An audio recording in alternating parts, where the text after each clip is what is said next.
Ja ens ho contaràs, gràcies, Maje. Esta setmana, amb motiu de la celebració del seu aniversari, l'Institut Valencià d'Art Modern, l'IVAM, obri les portes del seu magatzem per a mostrar les més de 14.000 peces que formen part de la seva col·lecció i que custodien en dipòsit. Una visita a l'art ocult de la mirada del visitant habitual.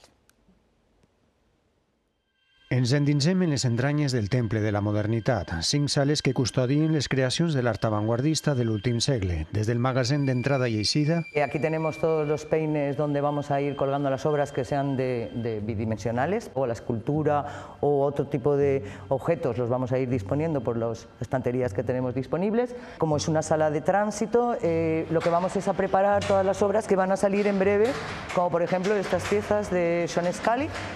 En este altre arxiu descansa l'obra de referents de l'art contemporani com Tàpies, Saura o Millares. Lo que tenemos aquí guardado actualmente vienen a ser unas 14.000 piezas entre colección permanente, es decir, adquisiciones propias o donaciones de terceros, y otras que fueron depositadas en un momento dado, como puede ser, por ejemplo, parte de la colección de Gabriel Collado. Col·leccions i depòsits que el Centre de Cultura conserva en estrictes condicions climàtiques, entre 20 i 22 graus i 50% d'humitat, i que estos dies els visitants poden conèixer amb motiu de la celebració del 36è aniversari del centre.